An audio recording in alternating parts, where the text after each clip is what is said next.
Good day and welcome to Mrs. Bam's Study Notes. We are talking about disability communication today, something that scares at least 67% of the population. This fear stems from the awkwardness around disabled people and the fear of saying something wrong. In an effort to become more inclusive and better understand people with disabilities, let us discuss a few key points that can ensure that everyone gets an equal chance to express themselves. Types of disabilities can be summarized into the following categories. Number 1, sensory impairments like blindness and hearing loss. Number 2, communication disorders like stuttering or autism.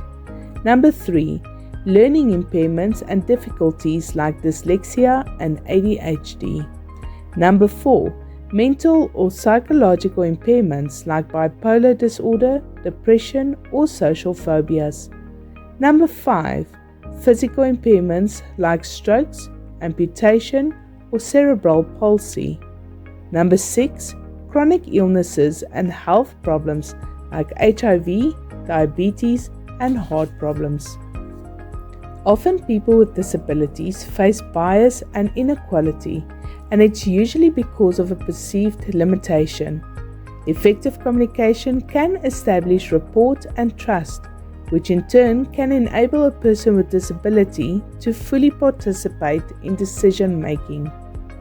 A person should not let prejudice and discrimination affect how they treat people, and disrespectful language is a sure way that someone with a disability feel hurt and excluded. There are two models of how disability is viewed: the social model, which is supportive and inclusive, or the medical model, which is alienating and discriminative. Things that you can do when communicating with someone with a disability. Speak in an age-appropriate tone and treat adults like adults.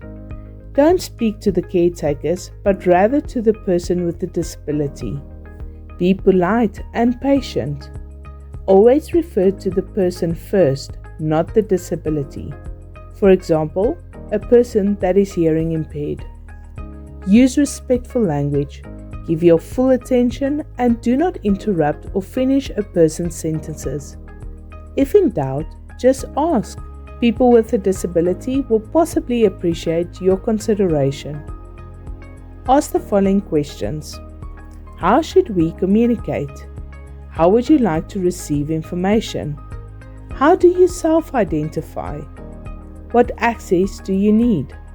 How open are you about your disability?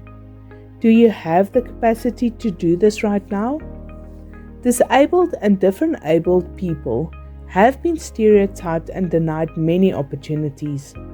Barriers that such people face include discrimination, communication difficulty, policy issues, social, physical, and transportation issues.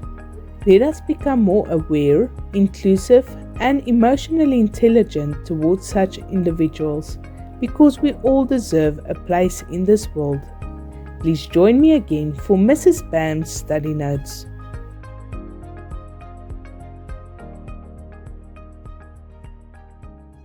How can we be so different? Your teacher gave you a really hard book this time.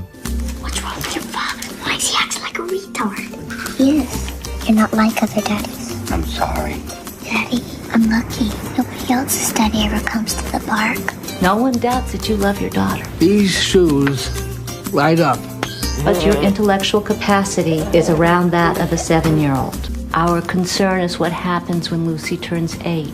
I find it is not in the best interest of the child to remain in the home, and I order her detained. Why isn't Lucy going home with me? It's time that you get your own lawyer. This is one of the best ads I've seen in the Yellow Pages. You're my lawyer! Right, I'm your lawyer. Okay. We have a lot to go over, and I have 5 minutes. Is she going to help us? Always set your dreams high, Lucy. I don't think you realize what you're up against. You gotta be firm on this. You have to fight for her. You don't know what it's like when you try and you try and you try and you don't ever get there. I can go at least another 9 rounds, but you gotta let me in. You think what they think. Sam can't take care of Lucy. It doesn't matter what I think. It matters that we win. It matters to me. Isn't it true that you know you need much more than your daddy can give you? All you need is love. What makes you think you can raise a 7-year-old? Every parent has those moments. A 10-year-old? Moments where the task is so unbelievably challenging A 13-year-old? that you feel retarded. She'll be 6 years more advanced than you. I wouldn't want any daddy but you. Did you hear that? Why don't you write that down? It's about patience, I worry that I've gotten more out of this than you. and it's about listening, Daddy? and it's about love. I am Sam. I love my life. As you can see, I have no arms and no legs. And it's not like one day I went to school and then kids teased me and told me that I had no arms, no legs. I knew I had no arms and legs, but I didn't think it was such a big deal until the world told me that I was an alien, that I was ugly, that I wasn't good enough. And when the doctors saw me for the first time, they apologized to my parents that they did not pick it up in the ultrasounds and give them an option to abort me. They were absolutely convinced that I'd never have a quality of life. I didn't want to be special. I just wanted to be valued. I wanted to know that I wasn't a mistake. I wanted to know that in Jeremiah 29:11, how God says he has a plan, hope, and future. I wanted that assurance that he didn't forget me.